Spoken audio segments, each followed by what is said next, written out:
ఏడుకొండల వెంకటేశ్వరుడిగా సన్నిధిలో మన నుడి మన నది కార్యక్రమానికి శ్రీకారం చుట్టాం. ఇక్కడికి వచ్చిన మహాపండితులందరికీ, మేడసాని మోహన్ గారికి,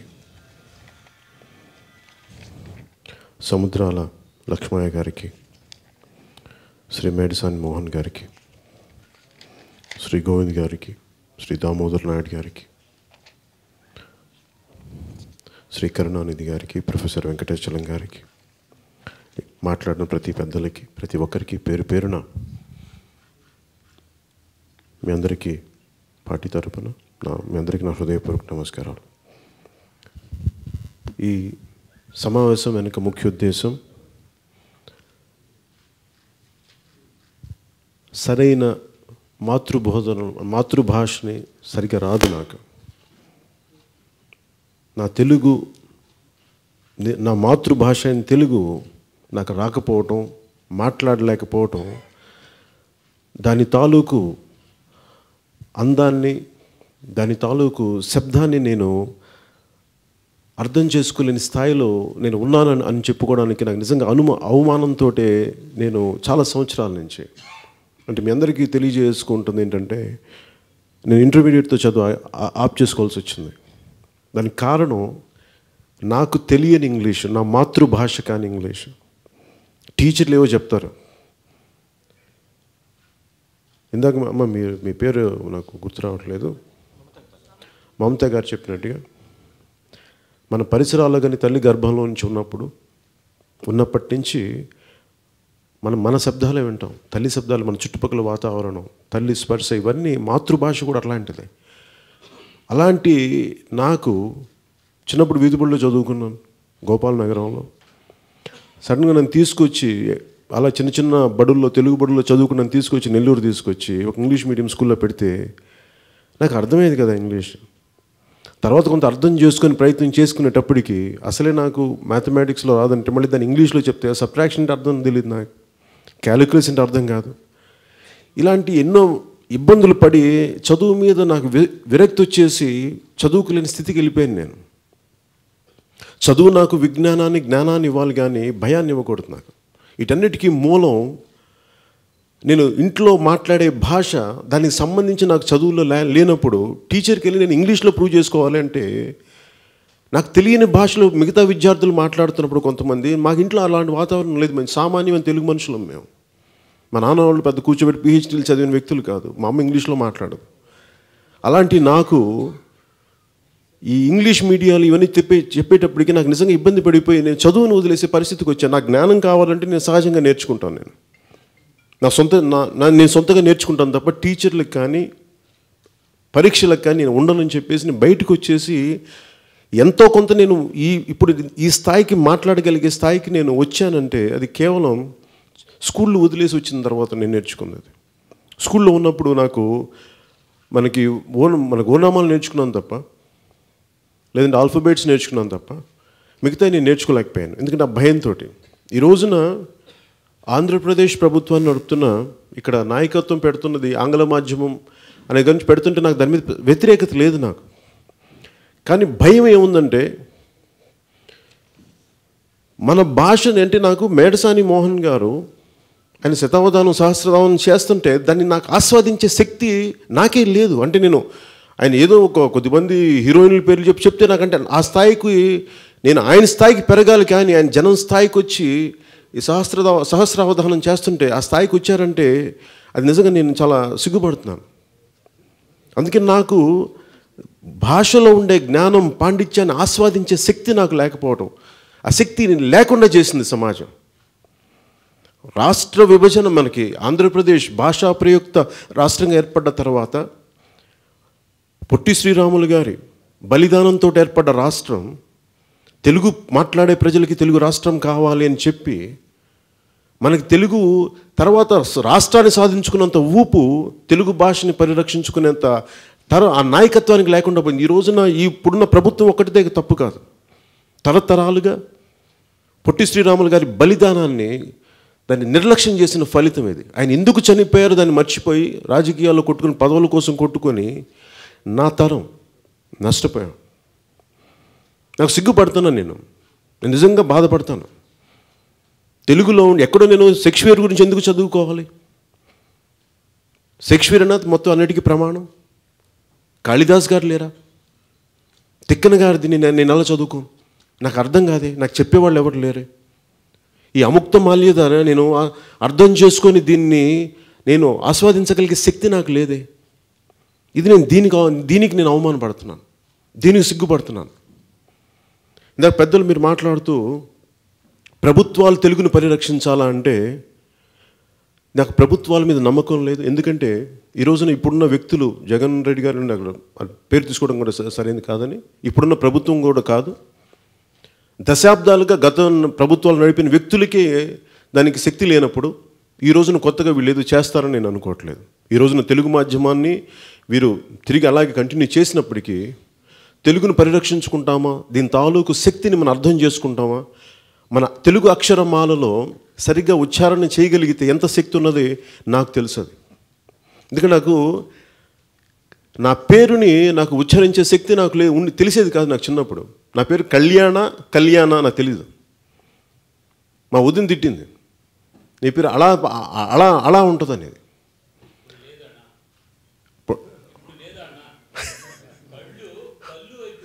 కళ్ళు తాగే కళ్ళు అయిపోయింది. అంటే నేను ఇంకా మీకు పంచుకోదలుచుకుంది అంటే సినిమా పరిశ్రమలోని పాండిత్యం రాను రాను దిగజారిపోతుంది. అంటే ఎవరికి కూడా కాళిదాస్ గారి గురించి తెలియదు, అముక్తమాల్యద గురించి తెలియదు, మన శాస్త్రాల గురించి తెలియదు. అసలు మేడసాని మోహన్ గారు మాట్లాడుతుంటే అసలు ఇంత పాండిత్యం ఒక ధారలాగా ప్రవహిస్తుంది అన్న శక్తి అసలు అది కానీ అలాంటి వ్యక్తులు కానీ ప్రేరణ పొంది సినిమా పరిశ్రమలో రచయితలు కానీ ఉండుంటే చాలా గొప్ప సినిమాలు వచ్చాయి. ఈ రోజున తెలుగు సినిమా ఏంటంటే బూతులు తిట్లు ఆ స్థాయికి ప్రమాణాలు అయిపోతే రేపు పొద్దున మరి ఆడపిల్లలను రోడ్ల మీద రేపులు చేయకుండా ఏం చేస్తారండి? ఈ స్థాయికి వెళ్ళిపోతే మాతృభాషని మర్చిపోతే వచ్చిన దుర్గతి ఇది. చాలా ఆవేదనతో మాట్లాడుతున్నాను నేను. వేమన శతకాలు మేము ఎందుకు భయం పడతామంటే చిన్నప్పుడు కొద్దిగా గొప్ప వేమన శతకాలు చదువుకున్నాం. ఆ శతకాలు ఎక్కడో ఒక మొరాలిటీ ఇస్తుంది, మన నైతికత పెంచుద్ది, తప్పులు చేస్తే భయం ఇస్తుంది. మాతృభాషలో మనకు ఉన్న ఏంటంటే శతకాలు, సుమతి శతకం కానీ వేమన శతకం నేర్చుకుంటే చాలా బలమైన ఒక నైతిక బలం ఇస్తుంది. తప్పు చేస్తే మన తప్పులు ఇవన్నీ లోపల పడతాయి. అలాగే నేర్చుకోవడానికి ఇందాక మీరు మాట్లాడుతూ ఉంటే ఓంతో శ్రీకారం చుడతాం. నువ్వు భగవంతుడి నుంచి విడిపోయావు, పరమాత్మ నుంచి విడిపోయావు, తిరిగి నువ్వు వెళ్ళి పరమాత్మకి చేరాలి. అక్కడి నుంచి మొదలవుద్ది సెల్ఫ్ రియలైజేషన్ తోటి. నువ్వు తెలుసుకోవడానికి ఏర్పడాది. అక్కడి నుంచి ఉంటే తెలుగు మాతృభాష. అది మిగతా భాషలకు ఎంత ఉందో లేదో నాకు తెలియదు, నాకు అంత పాండిత్యం నాకు లేదు. కానీ నా మాతృభాష గురించి నాకు తెలుసు, దాని శక్తి తెలిసిన వాడిని. అలాగే నాకు చాలా బాధ కలిగించేది ఏంటంటే మనకి ఆంధ్రప్రదేశ్లో కేవలం తెలుగు మీడియమే లేదు, తమిళ్ మీడియం ఉంది, ఉర్దూ మీడియం ఉంది, బెంగాలీ మీడియం ఉంది, కన్నడ మీడియం ఉంది, ఒడిస్సా మీడియం ఉంది, ఒడియా మీడియం. దీంట్లో విద్యార్థులు 1481 స్కూల్స్ ఉన్నాయి. ఇక్కడ 1481 ఉర్దూ స్కూల్స్ ఉన్నాయి, 32 హిందీ స్కూల్స్ ఉన్నాయి, హిందీ మాధ్యమాన్ని చెప్పే స్కూల్స్. ఒక బెంగాలీ మీడియం ఒక్క స్కూల్ కూడా బెంగాలీ మీడియంకి ఉంది, ఒక్క స్కూల్. ఆంధ్రప్రదేశ్ ప్రభుత్వం నడిపే లిస్ట్ ఇది. కన్నడ స్కూల్స్ 41 ఉన్నాయి. ఒరిస్సా అనే మాధ్యమంలో బోధించేవి 197 ఉన్నాయి. ఇంగ్లీష్లో బోధించేవి 573 ఉన్నాయి. తెలుగులో బోధించేవి 45,224 ఉన్నాయి. అంటే ఈ రోజున తెలుగు మీడియం అనేది అంటే చంపేద్దామని, సంస్కృతిని చంపేద్దాం. దీని వెనక నా ఆవేదన ఏంటంటే మాతృభాషలో నేర్చుకోకపోతే నాకు సుమతి శతకం తెలియదు, వేమన శతకాలు తెలియవు. కొన్ని సంవత్సరాల క్రితం నా కొడుకు 2వ తరగతి 3వ తరగతిలో ఉన్నప్పుడు ఒక ఇంగ్లీష్ మీడియం చదువుకుంటుంటాడు ఎక్కడో పూణేలో. నేను వెళ్ళి ఒకరోజు తను ఏం పాఠం తీసి నేను చూస్తూ ఉంటే ఆ పాఠంలో ఏముందంటే రాజు అనే అబ్బాయి, ఇంగ్లీష్లో ఉంది పాఠం, రాజు అనే అబ్బాయి జుట్టు పెరిగిపోయిందంట. వాళ్ళ అమ్మ చెప్పింది వెళ్ళి జుట్టుకు మన క్షురకర్మ చేయించుకొని. క్షురకర్మ చేయించుకోవడానికి, ఇదంతా నేను తెలుగులో చెప్తాను, అది ఇంగ్లీష్లో ఉంది, నాకు అంత ఇంగ్లీష్ రాదు కాబట్టి అందుకు తెలుగులో మాట్లాడుతాను. క్షురకర్మ చేయించుకోవడానికి ఆ క్షురకర్మ చేసే వ్యక్తి దగ్గరికి వెళ్తే ఆయన చాలా పనిలో ఉన్నాడు, అందువల్ల నేను చేయలేనంటే అన్ని చోట్లకి తిరిగాడు. చివరికి ఒక కట్టెలు కొట్టే ఒక వ్యక్తి దగ్గరికి వెళ్ళి ఆయన గొడ్డలతో జుట్టుని కత్తిరించుకొని వెళ్ళాడని ఇది చెప్తారు. నాకు అర్థం కాలేదు ఈ పాఠంలో ఏముంది నేర్చుకోవడానికి, నాకు అర్థం కాలేదు. అంటే ఇది నేను సరదాగా కూడా చెప్పట్లా, చూసి నాకు నిజంగా భయం వేసింది. ఏం చదువుకుంది ఇది నాకు అర్థం కాలేదు. నా నిస్సహాయత ఏంటంటే ఒక తండ్రిగా నేను ఏం చెప్పాలి పిల్లలకి వెళ్ళి, నేను ఎంత నేర్పించగలను? అసలు విద్యా వ్యవస్థే అంటే నాకు సరస్వతి మనకి సభా సరస్వతిని ఎందుకు మాట్లాడతాం? సభా సరస్వతి అనే ఒక సంస్కారం మనకు ఉంది, అది మన దేశ సాంప్రదాయం. దాన్ని చంపేసి అలా కూర్చోబెట్టి అసలు దానికి భాషకి మనం విలువ చిన్నపాటి పేపరు కింద పడిపోతే కళ్ళకద్దుకొని తీసుకునే సంస్కృతి, దాన్ని పోగొట్టేసుకుంటున్నాం. ఇవన్నీ నాకు చాలా బాధ కలిగించే. ఇవన్నీ ఈ మన నుడి మన నది అని ఎందుకు పెట్టామంటే, రెండు ఎక్కడైతే నది ఉందో అక్కడి నాగరికత, సంస్కృతి, భాష అన్నీ పరివిడులుతాయి. ఇవి మాకు అర్థం చేసుకుని, ఎందుకంటే ఇది ప్రభుత్వాలు చేయగలిగే లేదు, ఇంకా ప్రభుత్వాలు చేయవు. ఎందుకంటే వీళ్ళకి ఓట్లు పడతాయా లేదా? అందుకే నేను ఈ రోజున వచ్చింది ఒక పార్టీగా నడిపే వ్యక్తిగా కంటే కూడా ఒక భాషా ప్రేమికుడిగా. అంటే వైభవం అనే పదం ఎందుకు వచ్చింది అంటే, మన భాష తాలూకు వైభవం తెలియదు మనకి.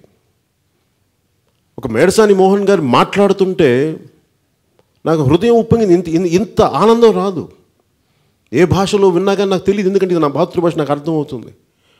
అలాంటి గొప్పవాళ్ళు వీళ్ళందరికీ కూర్చోపెట్టి మాకు నా స్వార్థం ఏముంటుంది ఒక తండ్రిగా, లేదంటే భావితరాల గురించి ఆలోచించే వ్యక్తిగా. సముద్రాల లక్ష్మయ్య గారు ఇంత చక్కటి శాశ్వతమైనది కృతి అని మాట్లాడుతుంటే ఎంత ఆనందం వేసిందో నాకు ఆ మాట. ఎందుకంటే ఒక చాలా తక్కువ నిడివిలో చాలా లోతైన భావాన్ని చెప్పగలిగేది పద్యరూపం. ఆ పద్యాన్ని నాకు అర్థం చేసుకుని దాన్ని ఆస్వాదించగలిగే శక్తి ఎంతో కొంత తీసుకున్నాను. కాబట్టి నేను వారి తాలూకు పాండిత్యాన్ని నేను మెచ్చుకోగలను, నాకు అర్థం చేసుకోగలను. ఆ పాండిత్యానికి నా శిరస్సు వంచి పాదాభివందన వారి పాదాల దగ్గర పెట్టేయగలను. ఇంతమంది సరస్వతి పుత్రులకి వారి జ్ఞానం తెలుసుకున్నప్పుడు చాలా చులకనైపోతారు వీళ్ళు. వారు ఎందుకు ఇంత తపన పడుతున్నారు ఈ తరానికి తెలియకపోవటం వల్ల నా కళ్ళు రుండిపోయినాయి, నా కళ్ళు కనిపించట్లేదు. ఈ స్థాయికి చాలామంది తెలుగు హీరోలకి తెలుగు మాట్లాడటం నాకు తెలియదు, కానీ అసలు రాయటం అయితే సరిగా రాదు. అసలు చాలామందికి తెలుగు రాదు నేర్చుకోవడం. తెలుగు సినిమాలు కావాలి, తెలుగులో డబ్బులు సంపాదించాలి తెలుగు సినిమాలు చేసి, కానీ తెలుగు భాష మటుకు రాయటం రాదు, సరిగ్గా ఉచ్చరించడం తెలియదు. ఇది ఒక హీరోగా నేనే చెప్తాను, నేను నేర్చుకున్నాను. ఇది నాకు అర్థమైంది. ఈరోజు నేను ఎవరిని అంటున్నాను కదా, నాకు నేను తప్పు అనిపించింది. ఇంకొక అనబోయే ముందు నేను మాట్లాడాలని, నేర్చుకోవాలని. నేను యాక్టింగ్ పాఠాలు నేర్చుకుంది సరస్వతి నమస్తుభ్యం అని చెప్పేసి ఆ 18 శ్లోకంతో నేర్చుకున్నాను నేను. అంటే నాకు ఇవన్నీ ఆవేదన కలిగించినాయి. ఇవన్నీ ఎక్కడో చోట దీనివల్ల నాకు ఓట్లు వస్తాయో లేదో తెలియదు, కానీ ఎక్కడో చోట మన సంస్కృతిని, మన భాషని పరిరక్షించుకోకపోతే అందరం అధోగతికి పాలవుతాం.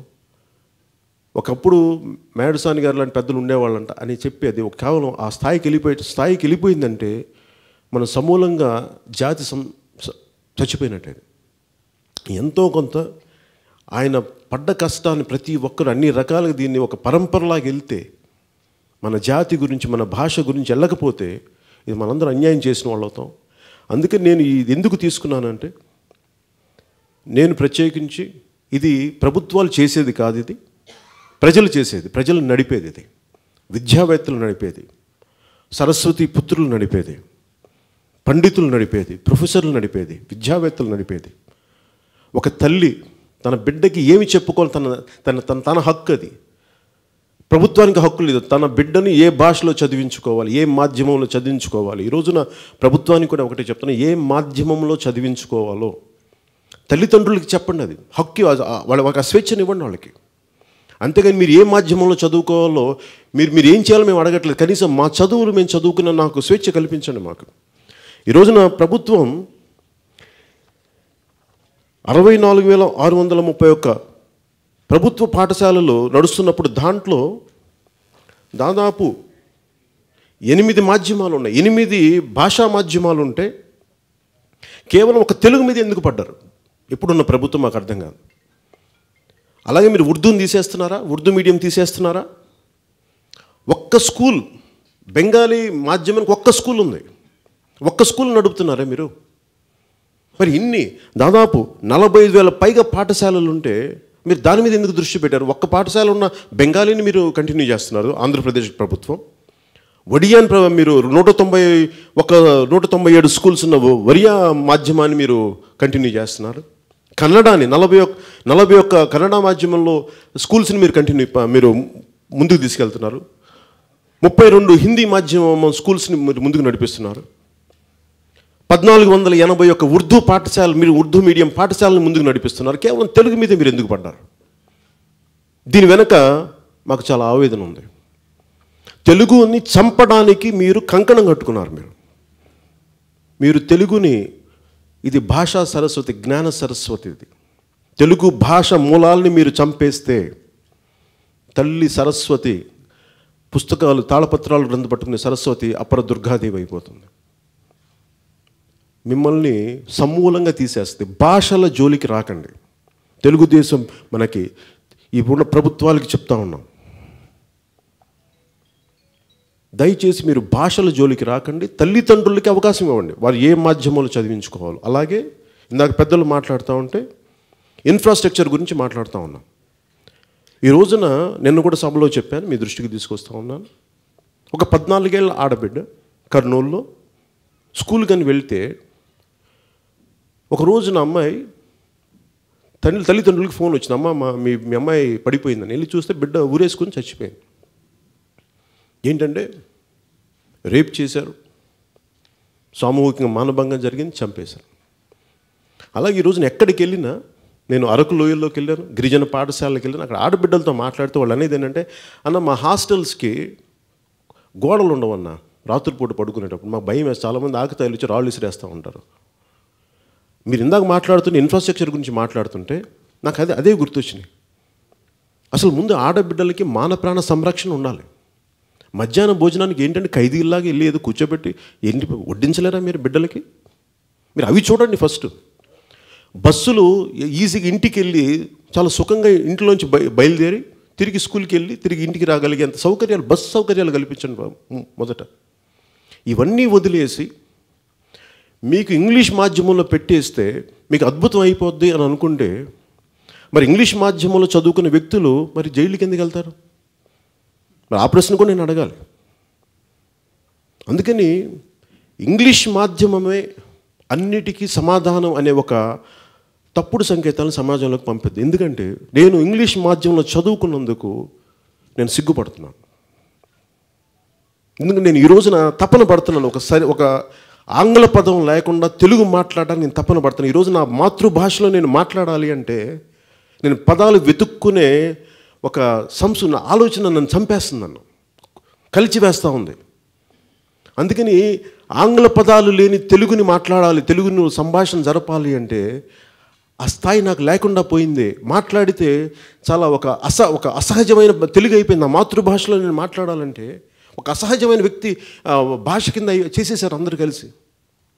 సో దాంట్లో మనందరం కూర్చోబెట్టి ఈ రోజున ఇక్కడ ప్రారంభించింది మొదటి అడుగే ఇది. ఎందుకంటే మేము ప్రతి జిల్లాలో తెలుగు భాషా పరిరక్షణ కోసం, తెలుగు సంస్కృతి పరిరక్షణ కోసం, ఇది భారతదేశ సంస్కృతుల అంతర్భాగం. నేను చాలా సంవత్సరాల క్రితం అంటే మన భాషలు మనం ఇంగ్లీష్లో నేర్చుకుంటాం. ఇంగ్లీష్ నేర్చుకుంటే ఉపాధి అవకాశాలు. అలాగైతే నేను నా పక్కనున్న తమిళ్ నేర్చుకుంటే నా వ్యాపారం బెటర్ అవుతుంది. నేను వెళ్ళి మాట్లాడడానికి, నేను ఒక యాక్టర్గా కూర్చొని నా పని, నేను సినిమా ప్రొడ్యూసర్, నేను పని చేసుకోవాలని నాకు తమిళ్ తెలిస్తే నా పక్క రాష్ట్రమైన తమిళ్తో మాట్లాడితే నాకు సులభం అవుతాయి పనులు. అక్కడ ఇంగ్లీష్లో మాట్లాడితే పనులు సులభం. ఈ రోజున నా హిందీ నేర్చుకోవడానికి ఇప్పుడు నేర్చుకున్నాను. నేను హిందీ ఇప్పుడు నేర్చుకునే దుస్థితి వచ్చింది. ఎవడో పరాయి వాడి భాష నేర్చుకోవడానికి ఇబ్బంది లేదు, కానీ నా సొంత భాషలైన హిందీ కానీ, తమిళం కానీ, కన్నడం కానీ ఇవి నేర్చుకుంటే కదా నాకు ముందు అవకాశాలు ఎక్కువ ఉంటాయి. ఎక్కడో నేను లక్నో యూనివర్సిటీకి వెళ్ళి నేను ఇక్కడ అప్పుడప్పుడు మా అర్హం గారు ఉర్దూ నేర్చుకుంటూ ఉంటాను, అరబిక్ లెటర్స్. మేడసాని మోహన్ గారు మాట్లాడుతూ ఉంటే అన్ని భాషలు అంటే మాతృభాష తెలిస్తే, మాతృభాషలో బలం ఉంటే మిగతా భాషలు నేర్చుకోవడం చాలా బలం ఉంటుంది. ఈ రోజున నేను నిజంగా మనం నేర్చుకోవాల్సింది మేమందరం ముందుకు తీసుకెళ్ళాలనుకుంటుంది. అట్లీస్ట్ ఎంతో కొంత మీలాంటి పెద్దలు విద్యావేత్తలు ఇంకా ఇంతమంది ఉండబట్టి నాలాంటి వ్యక్తికి ఒక కనువిప్పు కలిగింది కొన్ని సంవత్సరాలుగా. అందుకని మేము ముందుకు తీసుకెళ్తాం దీన్ని. మీ అందరి సహాయ సహకారాలు ఇవ్వండి. ఇది ప్రభుత్వం నుంచి నేనేం ఆశించట్లేదు, ప్రభుత్వం స్పందన ఉంటుందా లేదని నేను ఆశించట్లేదు. కానీ ఇది ఒక ప్రజలు తీసుకెళ్లాల్సిన ఉద్యమం. దీన్ని మన నుడి కానీ, మన శతకాలు కానీ, మన పద్యాలు కానీ, తిక్కన ఆయన రచనల తాలూకు గొప్పతనం కానీ ఇది మేము నేర్చుకోవాలి. వర్క్షాప్స్ పెట్టాలి. ఇవన్నీ ఎలా చేయాలనేది నేను చాలామందితో ఒక మేధోమథనం జరుపుతూ ఉన్నాం. వారందరితో తెలుసుకొని దానికి ఒక ప్రత్యేకమైన కార్యక్రమం మన నుడి మన నది అనే దీనికి ఏం చేస్తున్నామంటే ప్రతి చోట ఇది ప్రజలు ఇప్పుడు ఉప్పు సత్యాగ్రహం లాగా ఎలా స్వచ్ఛందంగా వచ్చారు ఎక్కడో ఇస్తే అలాగే మనందరం ఏమి చేయగలం మన భాషకు అనేది పరిరక్షించుకోవాల్సిన అవసరం ఉందని తెలియజేసుకుంటూ దీనిని ఇది మొదటి అడుగుగా ఏడుకొండల వెంకటేశ్వరుడి సన్నిధిలో ప్రారంభించింది. దీనికి ఆయన దివ్య ఆశీస్సులు ఉంటాయి. ఎందుకంటే మేము కూర్చోబెట్టి దీన్ని ముందు మరింత బలంగా ముందుకు తీసుకెళ్తాం. అలాగే భవిష్యత్తులో మీ అందరూ సలహాలు సూచనలు మేము తీసుకొని దీనిని ఒక బలమైన భాషా ఉద్యమంగా, సంస్కృతిని పరిరక్షించే ఉద్యమంగా దీన్ని ముందుకు తీసుకెళ్తాం. మీ అందరూ సహాయ సహకారం కావాలని కోరుకుంటూ మనస్ఫూర్తిగా మీ అందరికీ పేరు పేరున ప్రతి ఒక్కరికి పెద్దలందరికీ ధన్యవాదాలు తెలియజేసుకుంటూ పండితులందరికీ నా పాదాభివందనాలు తెలియజేసుకున్నాను. ముఖ్యంగా తెలుగు భాష పరిరక్షణ, సంస్కృతి పరిరక్షణ విద్యావేత్తలు, పండితులు, ప్రజలందరితో పాటు చాలా బలమైన బాధ్యత మీడియాది. మీడియా వారికి కూడా పేరు పేరున ప్రతి ఒక్కరికి నేను ధన్యవాదాలు తెలుపుకుంటూ ఈ మన మాతృభాష పరిరక్షణ, సంస్కృతి పరిరక్షణ మీ చేతుల్లో కూడా ఉంది. దీన్ని మీరు కూడా ముందుకు తీసుకెళ్తారు మనస్ఫూర్తిగా కోరుకుంటూ సెలవు తీసుకుంటున్నాను. తల్లి భారతమాతకి జై జైలు పలుకుతూ సెలవు తీసుకుందాం. జై హింద్.